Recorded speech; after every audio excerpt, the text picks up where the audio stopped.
నమస్తే, నేను జీవి సత్యనారాయణ. ఈరోజు 24/9/2024 మంగళవారం. ఈరోజు మార్కెట్స్ ఆల్ టైమ్ హైకి వెళ్ళటం జరిగింది. ప్రతిరోజు ఆల్ టైమ్ హైకి వెళ్ళటం జరుగుతుంది. 23 సోమవారం, శనివారం, ఆదివారం, మళ్ళీ శుక్రవారం, గురువారం కంటిన్యూగా ఈ 5 రోజుల నుంచి కంటిన్యూగా మార్కెట్ ప్రతిరోజు ఆల్ టైమ్ హైకి వెళ్తుంది. కాబట్టి ఇప్పుడు ఈ వారం అంటే ఇవాళ మంగళవారం, గురువారం నాడు ఈ ఏదైతే September monthly, weekly, Nifty, scripts, ఇండెక్స్లు అన్నీ కూడా ఎక్స్పైరీ ఇప్పుడు కంటిన్యూగా పెరుగుతూ వచ్చింది. ఎక్కడో ఒక దగ్గర ప్రాఫిట్ బుకింగ్ జరుగుతుంది, ఎక్కడో ఒక దగ్గర షేర్లు పడటం జరుగుతుంది. అయితే కొత్త వాళ్ళు అప్రమత్తంగా ఉండాలి. ఇప్పుడు ఏ షేర్ కొందామన్నా హైలో ఉంటుంది. ఎందుకు అంటే ఆల్ టైమ్ హైకి పోయినప్పుడు మామూలు షేర్లు కూడా పెరుగుతూ ఉంటాయి. ఉదాహరణకి రిలయన్స్ పవర్ ఉంది. మొన్న ఎవరైతే అనిల్ అంబానీ ఉండో ఆయన 5 years బ్యాన్ చేస్తే ఇప్పుడు కంటిన్యూగా రోజు అప్పర్ సర్క్యూట్కి వెళ్తూ ఉంది అనమాట. అంటే వాల్యూ లేనటువంటి షేర్లు పెరుగుతూ ఉన్నాయి, వాల్యూ ఉన్నటువంటి షేర్లు తగ్గినా కానీ ఎవరైతే వాల్యూ ఉన్నాయో కొనుక్కొని ఉండాలి. లేదు ఇప్పుడు ఎప్పుడైతే కరెక్షన్కి అవకాశం వచ్చినప్పుడు ఎంటర్ అవ్వడానికి రెడీగా ఉండాలి. ఎవరైతే ప్రాఫిట్లో బాగా ఉన్నారో క్యాష్ చేసి పెట్టుకోండి. ఎందుకోసం అంటే ఎప్పుడైతే క్యాష్ చేస్తే మార్కెట్ ఫాల్ అయినప్పుడు మనం కొనుక్కోవటానికి అవకాశం ఉంటుంది. సింపుల్గా చెప్తున్నాం, మార్కెట్ పెరిగితే మన దగ్గర షేర్లు ఉండాలి, మార్కెట్ తగ్గితే మన దగ్గర పైసలు ఉండాలి. మార్కెట్ పెరిగితే షేర్లు పెరిగినప్పుడు ఎగ్జిట్ అవ్వాలి, ఎక్కువ రేటుకి అమ్ముకోగలగాలి. మార్కెట్ పడిపోయినప్పుడు మన దగ్గర పైసలు కనుక్కుంటే వాల్యూ ఉన్న షేర్సు తక్కువలో దొరుకుతాయి, కొనుక్కోవటానికి అవకాశం ఉండాలి. అయితే 190 మంది ఎక్కడ పైసలు పోతాయి అంటే మార్కెట్ హైలో ఉన్నప్పుడు వాళ్ళ దగ్గర షేర్లు ఉండవు, పైసలు ఉంటాయి. హైలో కొనుక్కుంటారు షేర్లని. ఎప్పుడైతే హైలో కొనుక్కుంటారో షేర్లు అప్పుడు ఎందుకు కొనుక్కుంటారు హైలో అంటే అప్పటిదాకా నమ్మరు మార్కెట్ మీద. రోజు ఆల్ టైమ్ హైకి పోతున్న కొద్దీ యూట్యూబ్ ఛానల్స్ అనుకోండి, పేపర్లు అనుకోండి, న్యూస్ అనుకోండి, ఫ్రెండ్స్ అనుకోండి, ఎవరైతే ఒక నలుగురు కూర్చోగానే అబ్బా మార్కెట్ ఆల్ టైమ్ హైకి పోయిందట, మిస్ అయిపోయినాం, ఇప్పటికన్నా ఇంకా మిస్ అయిపోతున్నాం, ఇక సరే ఏదో ఒకటి కొందాము అని చెప్పేసి ఎంటర్ అయిపోతారు. అక్కడి నుంచి అది పట్టం మొదలు పెడుతుంది. అందుకని నేను చెప్పేది ఏంటంటే ఎవరి దగ్గర అయితే షేర్లు ఉంటాయో, ఎవరైతే ప్రాఫిట్లో ఉంటారో ఎంతో కొంత అమ్మి క్యాష్ని దగ్గర పెట్టుకోండి. ఎందుకోసం అంటున్నంటే ఎప్పుడో 24-25 ఏండ్ల క్రిందట ఐపీఓలు వరదలు వచ్చినట్టు వచ్చేది, ఇప్పుడు వస్తున్నాయి అట్లా. అంటే మార్కెట్ ఏదైతే ఆల్ టైమ్ హైకి పోయిందో బైబ్యాక్లు వస్తాయి, బోనస్లు వస్తాయి, ఐపీఓలు వస్తాయి. మార్కెట్ ఆల్ టైమ్ హైకి వస్తే పేపర్లు, టీవీలు, ఛానల్స్, మ్యాగజైన్స్ అన్నీ కూడా అంటే చెప్పడం జరుగుతుంది జనరల్. ఎందుకంటే మార్కెట్ ఆల్ టైమ్ హై పోయింది, అది మిస్ అయిపోయినవే, ఇది మిస్ అయిపోయినవే, ఇంత వచ్చింది, అంత వచ్చింది, 5 రూపాయలది అంత అయింది, ఇది 2 రూపాయలది 200 అయింది, 300 అయింది. ఒక్క సంవత్సరంలోనే 1000 రెట్లు, 500 రెట్లు, 10,000 రెట్లు, అట్లా 1000-1500 రెట్లు వచ్చినాయి కూడా ఉన్నాయి. నీకు కాదనట్లేదు. కానీ అవి ఎవరి దగ్గర ఉన్నాయి, ఎవరు కొనుక్కున్నారు, ఎంతమంది దగ్గర ఉన్నాయి, అవన్నీ ఎక్స్పీరియన్స్ మీద తెలుస్తుంది.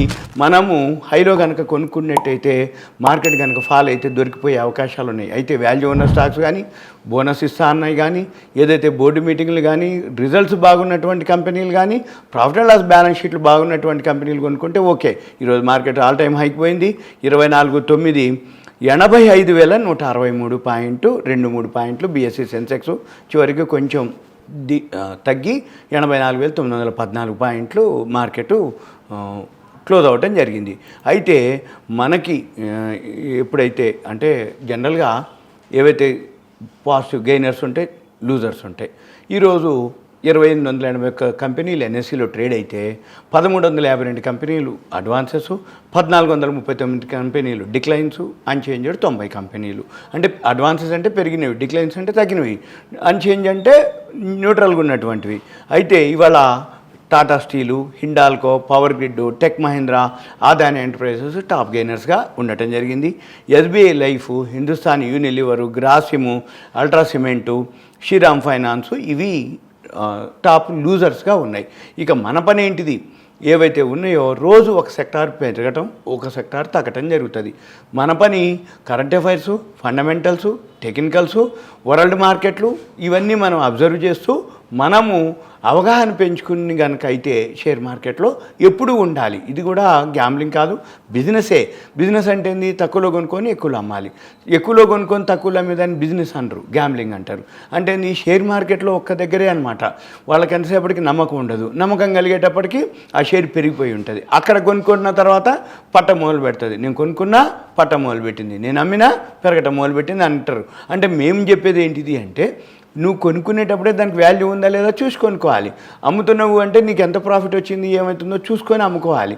ఈరోజు మార్కెట్ ఆల్ టైమ్ హైకి పోయింది. పేపర్లో, టీవీలో ఏది పెట్టినా కానీ కరెంట్ అఫైర్స్లో లేటెస్ట్ న్యూస్ అనగానే ఫస్ట్ వచ్చేది market new high, all time high, really high, life time high, high high అంటారు అనమాట. అంటే నీ ఎప్పుడైతే హై అనగానే మామూలు ఉన్న వాళ్ళు కూడా అరే మిస్ అయిపోయినవి అనేది. అంటే దీంట్లో చాలా ప్రోడక్ట్స్ ఉంటాయి. ఆ ప్రోడక్ట్స్ ఏవైతే ఉన్నాయో దీంట్లో మళ్ళీ 3 రకాలు ఉంటాయి. ఇప్పుడు semi algo, algo, AI. Semi algo system బైసెల్ చూపిస్తుంది, ఎంటర్ ఎగ్జిట్ చెప్తుంది, అవి టెక్నికల్గా చూపిస్తుంది. అది సెమీ ఆల్గో. ఆల్గో వచ్చి ఈ ఆల్గో ఏం చేస్తుంది? సిస్టమ్కి అప్పచెప్తాం, అదే బైసెల్ చేస్తూ ఉంటుంది కంటిన్యూగా. మన పని ఏం లేదు, షట్ డౌన్ చేసినా కానీ దానిపైన అది చేస్తూ ఉంటుంది. అది ఆల్గో సాఫ్ట్వేర్. థర్డ్ వన్ వచ్చి ఏఐ. ఇప్పుడు ప్రజెంట్ అంతా ఏఐ మీదే నడుస్తుంది, ఆర్టిఫిషియల్ ఇంటెలిజెన్స్ మీద. అయితే మనము ఏఐ షేర్లు ఏమేమి ఉన్నాయి, ఏఐ తోటి ఏం చేస్తున్నాయి, ఏఐ కనుక అయిందనుకోండి మీకు లాసెస్ ఉండవు, ప్రాఫిటే ఉంటుంది. లాసెస్ తక్కువ. ఎప్పుడైనా కానీ బిజినెస్ అంటే ఏంటంటే లాసులు మినిమం ఉండాలి, ప్రాఫిట్స్ మ్యాక్సిమం ఉండాలి. అంటే తక్కువ నష్టం వస్తే తక్కువ నష్టం ఉండాలి, లాభం వస్తే ఎక్కువ ఉండాలి. లేదు ఏదైనా నష్టం వస్తే కనీసం పెట్టుబడి అన్నా నీది సురక్షితంగా ఉండాలి. పెట్టుబడి సురక్షితం అంటే ఏంటిది? నీ కంపెనీలో వాల్యూ ఉంటే మార్కెట్ పడ్డప్పుడు అది కూడా పడుతుంది, కానీ కొద్దిగా పడుతుంది. వాల్యూ లేనటువంటివి బాగా పడతాయి. వాల్యూ లేనటువంటివి బాగా పడ్డ తర్వాత అవి పెరిగే క్వశ్చన్ లేదు. వాల్యూ ఉన్నటువంటివి మళ్ళీ పెరిగినప్పుడు మార్కెట్ తొందరగా పెరిగే అవకాశాలు ఉంటాయి. కాబట్టి ఇప్పుడు మార్కెట్ ఆల్ టైమ్ హైలో ఉంది, అన్ని షేర్లు పెరుగుతాయి. ఉదాహరణకి జూలై ఆగస్టులో పిల్ల కాలువలు కూడా ఉరుకుతాయి. అంటే ఏంది? వరదలు, తుఫాన్లతోటి. అసలు నదులు లాంటి ఏమవుతాయి? ఎప్పుడూ ఉంటాయి అన్నమాట. మన పని అది పిల్ల కాలువ, నది, అది తెలుసుకోగలగాలి. షేర్ మార్కెట్లో మీ పని ఏంటిది అంటే fundamental, technical analysis, current affairs, market all time హైలో ఉంది, అప్రమత్తంగా ఉండండి అనేది నా నుంచి. అయితే వాల్యూ ఉన్న షేర్లు ఇప్పటికి కూడా పెరుగుతాయి. వాల్యూ ఉన్నాయి, తగ్గినాయి, ఏమన్నా పెరగని ఉంటే ఇంకా ఉన్నాయి పెరగని షేర్లు. వాల్యూ ఉండి అవి మనం కనుక అబ్జర్వ్ చేసి కొనుక్కోగలిగితే ఓకే. ఇంకా మీకు ఏదైనా డీటెయిల్స్ కానీ డౌట్స్ కానీ ఉంటే మీ పేరు, ఏరియా, వాట్సాప్ మెసేజ్ పెట్టండి. మీరు ఏదైతే అడగదలుచుకున్నారో మెసేజ్ రూపంలో కంటెంట్ పెట్టండి. Thank you. సెలవు.